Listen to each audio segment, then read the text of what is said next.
এক শ্রেণীর মানুষ বিশ্বাস করেন যে উর্দি পড়লে লাইসেন্স পাওয়া যায়, ঘুষ নেওয়ার লাইসেন্স।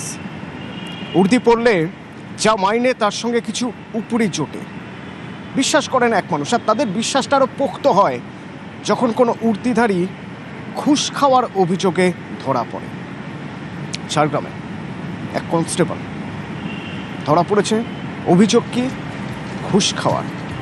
তার বাড়িতে গিয়ে তাকে যখন তুলে নিয়ে আসা হচ্ছে, দেখা যাচ্ছে পাই পাই করে দৌড়ে পুলিশ ভ্যানে উঠছেন, প্রিজন ভ্যানে উঠছেন, যাতে কোনোভাবে ক্যামেরায় তার মুখ না দেখা যায়। ঢুকেই টুক করে মুখটা লুকিয়ে বসে পড়লেন।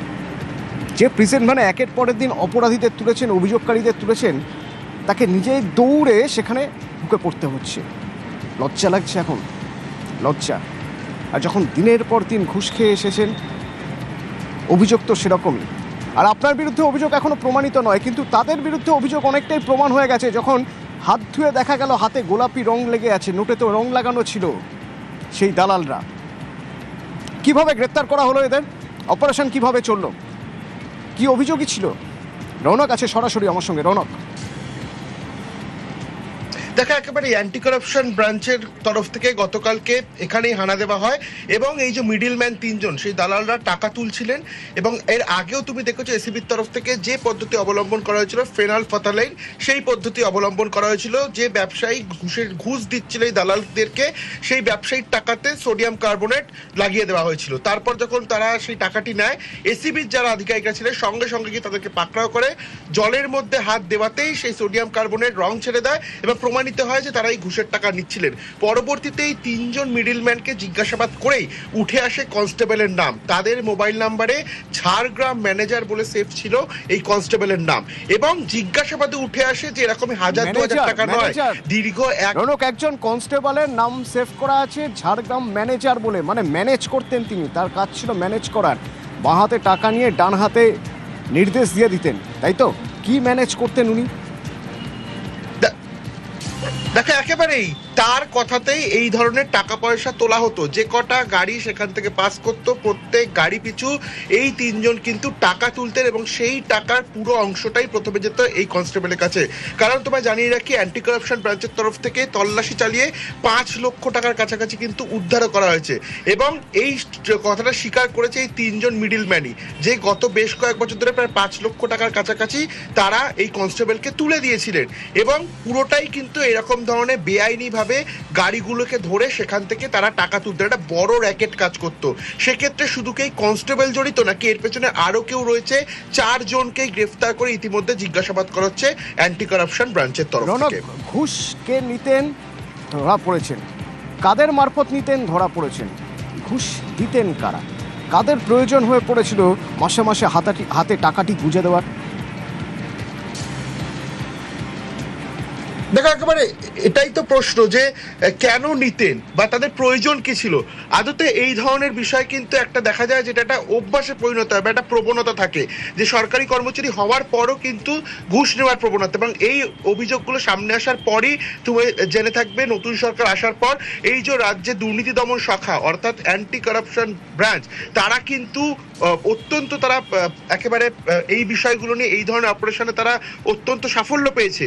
এবং এই ধরনের যে বিষয়গুলি সামনে আসছে কোনো জায়গায় যদি সরকারি, এই যে কনস্টেবল শুভময় মণ্ডল এই কনস্টেবল, জানা যাচ্ছে যে নাজিরগঞ্জ ফাঁড়ির এই কনস্টেবল, না মাফ করবেন, এই কনস্টেবল যিনি বালি ব্যবসায়ী পরিচয়ে কনস্টেবলের বাড়িতে, যার বাড়িতে এসিবি গিয়েছিলেন, এবং এই কনস্টেবলকে ধরার পর সেই কনস্টেবলের কাছ থেকে তুমি যেমন বলছিলে হয়তো আরও কিছু মাথার নাম পাওয়া যেতে পারে, হতে পারে তারাও হয়তো উর্দিধারী। কিন্তু এর বিরুদ্ধে নির্দিষ্ট কি অভিযোগ আমি একবার জানবো। আমার সঙ্গে রাজু আছে। রাজু, ঝাড়গ্রাম থেকে কি অভিযোগ এই কনস্টেবলের বিরুদ্ধে ছিল বলবে? ঝাড়গ্রাম থানাতে কর্মরত কনস্টেবলকে গ্রেপ্তার করেছে গতকাল রাতে দুর্নীতি দমন শাখা। যেটা মূলত আমরা পুলিশ সূত্রে জানতে পারছি, বিভিন্ন জায়গায় বালি খাদান এবং তার সাথে মোরাম বা মাটি, অন্যান্য যে কাটমানি যেখান থেকে পুলিশের মূলত আসতো, সেই কাটমানিগুলোকে নজরদারি রাখছিল দুর্নীতি দমন শাখা। গতকাল তারা সকাল থেকে এসে অভিযান করেই এখান থেকে এই কনস্টেবল সহ আরো 3 জনকে গ্রেপ্তার করা হয়েছে। পুলিশ সূত্রে যেটা আমরা জানতে পারছি, এই ঘটনার পরিপ্রেক্ষিতে দুর্নীতি দমন শাখার যে সমস্ত আধিকারিক এখনো পর্যন্ত নজরদারি রেখেছেন, পুলিশ প্রশাসন এবং জেলা প্রশাসনের যে সমস্ত চেনগুলো, অর্থাৎ তৃণমূলের আমলে যে চেনগুলো কাজ করতো সক্রিয়ভাবে দুর্নীতিতে, সেই সমস্ত দুর্নীতিগ্রস্ত আধিকারিকদের উপর এবং দুর্নীতিগ্রস্ত যে সমস্ত কর্মী রয়েছে তাদের উপর ইতিমধ্যেই কনস্টেবল গ্রেপ্তার হয়েছে এবং এর পেছনে আরো যারা রয়েছে তাদেরকে গ্রেপ্তার করার জন্য আরো তদন্ত শুরু হয়েছে। ঝাড়গ্রাম থেকে রাজু সিং, নিউজ 18 বাংলা। রতন প্রামাণিক প্রথম নন। এর আগে আমরা দেখেছি কোথাও সরকারি আধিকারিক, কোথাও উর্দিধারী হাতে নাতে ধরা পড়ে গেলেন। আসলে ওই যে কোথাও যেন উর্দি থাকলে বা সরকারি আধিকারিকের পরিচয় থাকলে এক শ্রেণীর মানুষ বিশ্বাস করেন যে তাদের উপরি আছে, তাদের লাইসেন্স আছে বাঁ হাতে টাকা নেওয়ার। সেই সব কিছু কোথায় প্রমাণ করে এই কিছু কিছু মানুষের ধরা পড়ে যাওয়া। রৌনক, তুমি বলছিলে যে রাজ্যে নতুন সরকার আসার পর এই দুর্নীতি আর ঘুষ খাওয়ায় জিরো টলারেন্স নীতি একের পর এক ঘুষখোরদের ধরিয়ে দিচ্ছে। আমরা যদি আবার একবার মনে করার চেষ্টা করি যে এই ঝাড়গ্রামের আগে কোথায় কোথায় কারা কারা এই ঘুষ খেতে গিয়ে ধরা পড়েছে একেবারে হাতে নাতে, কোথা থেকে শুরু করব? দেখো, একেবারেই তুমি জানবে এসিবি যখন নিজেদের এই দপ্তর গঠন হয়, অ্যান্টি কারাপশন ব্রাঞ্চের প্রথম গ্রেফতার ছিল জামবনিতে অ্যাসিস্ট্যান্ট সাব ইঞ্জিনিয়ার, যিনি কিনা ঘুষ খাচ্ছিলেন এবং হাতে নাতে তাকে ধরা হয়েছিল। এখানেও সেই একই ফেনালফাতালাইন এক্সামিনেশন করে তাকে ধরা হয়। তারপরে তোমার মনে থাকবে যে বাট্রা থানার সাব ইন্সপেক্টর, তাকেও কিন্তু এই ঘুষ খাওয়ার অভিযোগে ধরা হয়েছিল এবং নাজিরগঞ্জের কনস্টেবল, তাকেও ঠিক একই অভিযোগে। অর্থাৎ নতুন সরকার আসার পর এসিবি অর্থাৎ অ্যান্টি কারাপশন ব্রাঞ্চের যে তৎপরতা বা যে কড়া পদক্ষেপ, সেগুলো কিন্তু দিনের পর দিন গত এক মাসেই তাদের যে কটি অভিযান করা হয়েছে সেখানে কার্যত স্পষ্ট। তোমার মনে থাকবে হয়তো যে এর আগে কোনো সরকারি কর্মচারী ঘুষ খেলে বা তার বিরুদ্ধে অভিযোগ থাকলে পূর্বোত্তর সরকারের আমলে এইরকম ধরনের কোনো কড়া পদক্ষেপ নেওয়া হয়েছিল কিনা বলে এখনো পর্যন্ত কিন্তু মনে পড়ছে না। সেই জায়গায় নতুন সরকার আসার পর অ্যান্টি কারাপশন ব্রাঞ্চ সেইভাবে পুনর্গঠন, এবং দেখা যাচ্ছে একের পর এক কোনো সরকারি কর্মচারীর বিরুদ্ধে যদি অভিযোগ থাকে, তারা কিন্তু নিজেদের সোশ্যাল মাধ্যম অর্থাৎ সামাজিক মাধ্যমে পোস্ট করছেন যে সরাসরি যাতে এসিবির হেল্পলাইন নাম্বারে জানানো হয়। গত এক মাসে অতটুকু তুমি দেখবে প্রায় 4 জনের কাছাকাছি এই পুলিশ কনস্টেবল বা সরকারি কর্মচারী যাদের বিরুদ্ধে ঘুষ নেওয়ার অভিযোগ রয়েছে, প্রত্যেককেই কিন্তু গ্রেফতার করা হয়েছে। এবং একেবারে অভিনব পদ্ধতি, আমরা দেখতাম আগে সিবিআই তরফ থেকে যে পদ্ধতি অবলম্বন করা হতো ফেনালফাতালাইন, যে কোনো ঘুষ দেওয়ার সময় সে টাকা হোক বা কোনো বস্তু, তার সঙ্গে সোডিয়াম কার্বনেট মিশ্রিত করে দেওয়া হতো এবং হাতে নাতে ধরার জন্য যাতে সে অস্বীকার করতে না পারে সেই টাকা বা সেই বস্তু তিনি নেননি, সেই কারণে কিন্তু এই অভিনব পদ্ধতি সিবিআই অবলম্বন করতো।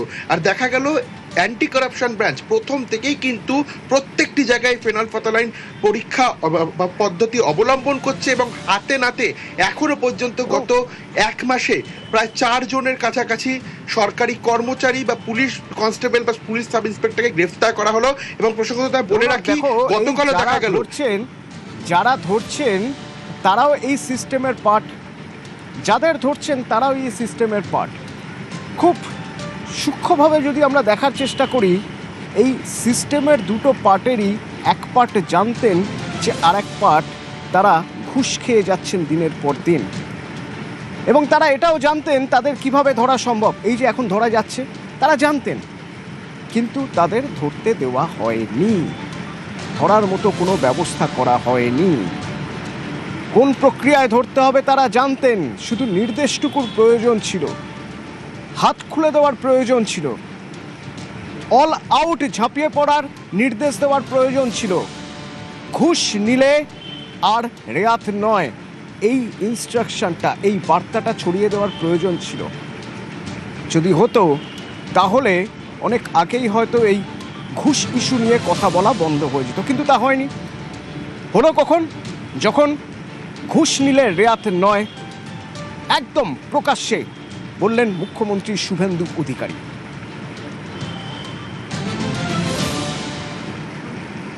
সব বালির ঘাটকে আমরা বৈধকরণ করব, তোলাবাজি হইব না, সিন্ডিকেট চলিব না, কাটমানি বন্ধ। এবারে যে ঘর দেব আমরা প্রায় 30 লাখ বাড়ি বাড়ি। 1 টাকা যদি কেউ চায় একটি খবর আমাকে দেবেন। জামমনি ব্লকের একজন সাব অ্যাসিস্ট্যান্ট ইঞ্জিনিয়ার ঠিকাদারের কাছ থেকে 2 লাখ টাকা নিচ্ছিল, খপ করে ধরেছি আর জেলের ভিতর ঢুকিয়ে দিয়েছি। মোটর ভেহিকেলের 2টো ইন্সপেক্টর এই আসানসোল দুর্গাপুরে টোল প্লাজাতে, গাড়িতে ওভারলোড নেই, বৈধ কাগজ আছে, তারপরেও বলে 16,000 টাকা দিতে হবে।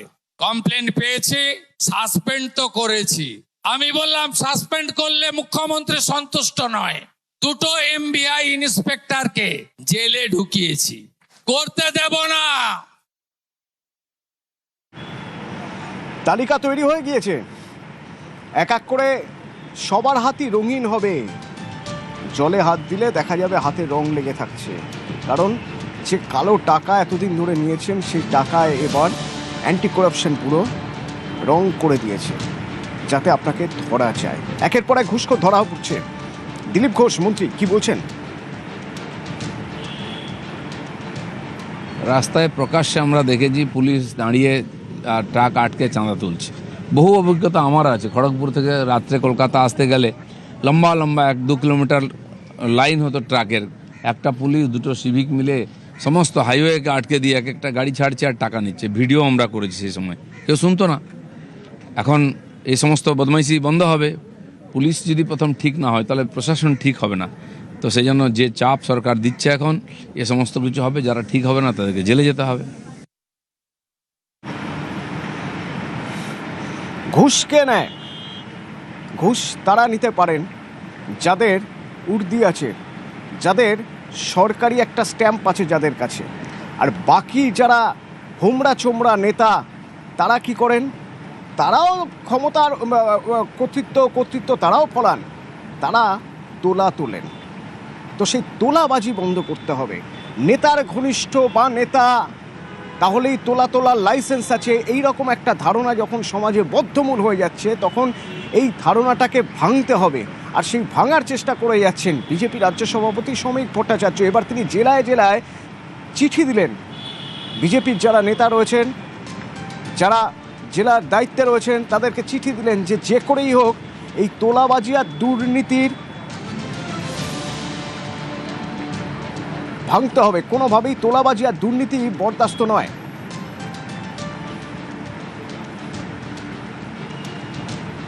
যদি কেউ তোলাবাজির জন্য ধরা পড়েন বা চিহ্নিত হয়ে যান, তাহলে তার বিরুদ্ধে কড়া ব্যবস্থা হবে। খোঁজ নিতে হবে, জানতে হবে কারা কারা কোথা থেকে তোলা তুলছেন।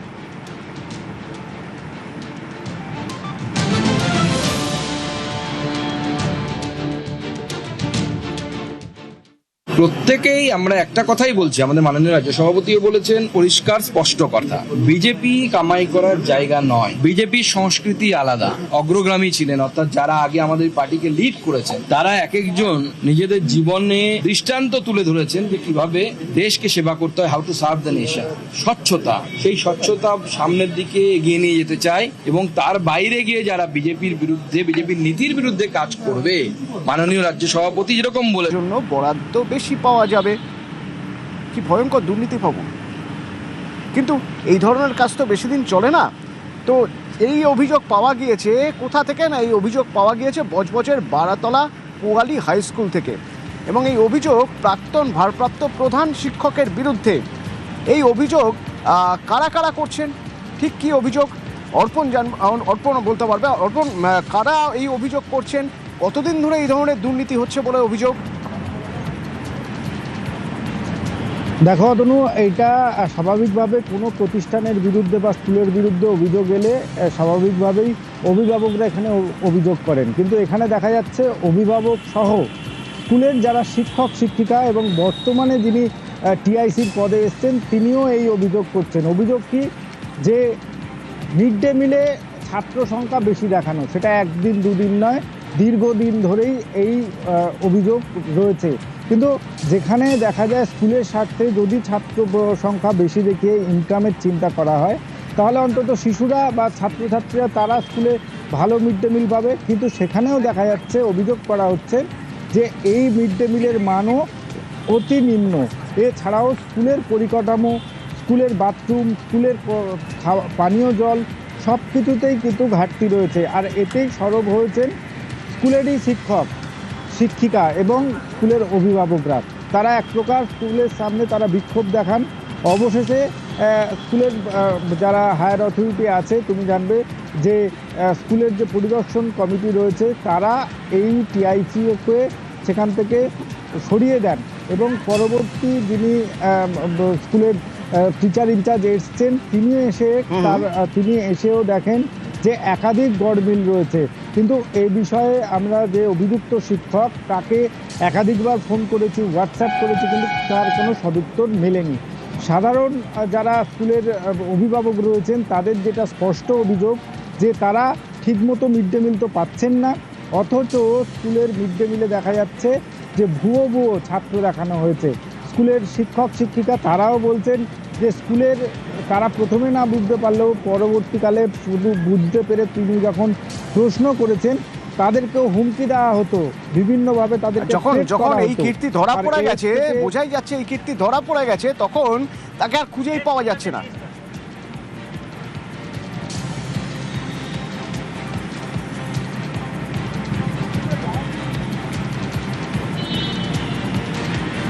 মিড ডে মিলে আমরা যেটা শুনেছি 150 জন কাছে 140 150, কিন্তু ওখানে রিপোর্ট যেত 600 700 এরকম যেত। এইগুলো হওয়ার পরে উনি বিভিন্ন রকম মিটিং করে আমাদের বলেছে না এরকম কিছু হয়নি। আমরা চাই ওনার উপযুক্ত শাস্তি হোক। আমাদের তৎকালীন যিনি ছিলেন টিচার ইনচার্জ অরূপ কুমার খাঁ, ওনার প্রচন্ড উদ্ধত্ত, প্রচন্ড দম্ভ। উনি যতদিন টিআইসি হিসেবে ছিলেন আমাদের অ্যাসিস্ট্যান্ট টিচারদের কোনো কিছু বলার মতো আমাদের ক্ষমতা ছিল না, আমরা কোনো প্রতিবাদ করতে পারতাম না। পার্সোনালি ভয় দেখিয়ে এইভাবে আমাদেরকে চুপ করিয়ে রাখা হতো। ভালো খাবার তো দেয়নি, উপরন্তু অনেক বেশি সংখ্যক পাঠানো হয়েছে, সেই টাকা নিশ্চয়ই উনি পেয়েছেন, কিন্তু পেয়েও কি হয়েছে, বাচ্চারা ঠিকঠাক খাবার পায়নি। 100 জন খাচ্ছে, 600 জন 500 জনের হিসাব উনি দিয়েছেন, সেটা এখন আমরা জানতে পারছি 4 তারিখের পরে, কিন্তু তার আগে উনি আরো কি করেছেন সেটা আমরা জানি না। কিন্তু বাচ্চারা ঠিকঠাক পরিষেবা পায়নি, উনি জেনেও তাদের পেটের ভাত কিভাবে কেড়ে নিতে পারে। সিবিআই স্ক্যানারে এবার নিতাই দত্ত পুরনিয়োগ দুর্নীতির তদন্ত করতে গিয়ে এই নিতাই দত্তকে এবার সিবিআই জিজ্ঞাসাবাদ করতে চায়। তার কারণ সিবিআই এর মনে হচ্ছে নিতাই দত্তর কাছে এমন কিছু তথ্য রয়েছে যে তথ্য অত্যন্ত গুরুত্বপূর্ণ, তদন্তে গতি আনতে পারবে। সেই জন্যই 3 ঘন্টা সিবিআই জিজ্ঞাসাবাদ এই নিতাই দত্তকে। কিন্তু তার কাছ থেকে কি জানতে চাওয়া হলো? অনুপ আছে আমার সঙ্গে। অনুপ, দমদম পুরসভার প্রাক্তন ভাইস চেয়ারম্যান এই নিতাই দত্ত, তার কাছ থেকে কি জানতে চাওয়া হয়েছে? পৌরনিয়োগ দুর্নীতি মামলা, সেই মামলায় দক্ষিণ দমদম পৌরসভার ভাইস চেয়ারম্যান নিতাই দত্ত, তাকে দীর্ঘ 3 ঘন্টা সিবিআই এর পক্ষ থেকে জিজ্ঞাসাবাদ করা হয়। মূলত জিজ্ঞাসাবাদের কারণ নিতাই দত্ত একসময় সুজিত বোস ঘনিষ্ঠ তিনি ছিলেন, এবং সুজিত বোস যখন দক্ষিণ দমদম পৌরসভার ভাইস চেয়ারম্যান ছিলেন গোটা তিনি কিন্তু কাজের এই দেখভাল সেই সময় তিনিই করতেন। এবং যে চাকরিতে যে টাকার বিনিময়ে যে দুর্নীতির ক্ষেত্রে বলা হয়েছিল যে মামলায়, নিতাই দত্তকে কিন্তু জিজ্ঞাসাবাদ করা হয়েছিল এবং সুজিত বোস সম্পর্কে ইডিকে একাধিক তথ্য দিয়েছিল। পরবর্তী ক্ষেত্রে সেই তথ্যের পরিপ্রেক্ষিতেই সুজিত বসু প্রাক্তন দমকল মন্ত্রী তাকে গ্রেপ্তার করা হয়েছিল। এবারে সেই মামলার কিছু তদন্তের অগ্রগতি আনার জন্য সিবিআই এর পক্ষ থেকে তদন্ত দায়িত্ব নেওয়া হয় এবং দেখা হয় যে এই দুর্নীতি মামলার ক্ষেত্রে সুজিত বসুর যে ভূমিকা ছিল সেক্ষেত্রে সবটাই কিন্তু নিতাই দত্ত, তৎকালীন যিনি সুজিত বসু ঘনিষ্ঠ ছিলেন, বর্তমানে তিনি যে দক্ষিণ দমদম পৌরসভার ভাইস চেয়ারম্যান, তিনি সবটাই জানতেন। এবং কিসে কতজনের চাকরি হয়েছিল, কিসের বিনিময়ে, কত টাকার বিনিময়ে চাকরি হয়েছিল এবং কার কার সঙ্গে যোগাযোগ হয়েছিল, এই গোটা বিষয় জানার জন্যই তাকে 3 ঘন্টা পৌর নিয়োগ দুর্নীতি মামলার ক্ষেত্রে জিজ্ঞাসাবাদ করা হয় এবং সেখানে সুজিত বসুর কি ভূমিকা ছিল এবং সুজিত বসু কিভাবে প্রভাব খাটিয়েছিল এই যাবতীয় তথ্য পাওয়ার জন্য ইতিমধ্যে নিতাই দত্ত তাকে দীর্ঘ 3 ঘন্টা জিজ্ঞাসাবাদ করা হয়েছে এবং তার বয়ান ইতিমধ্যে লিপিবদ্ধ করা হয়েছে এবং বয়ান রেকর্ডও করা হয়েছে সিবিআই এর পক্ষ থেকে। আচ্ছা,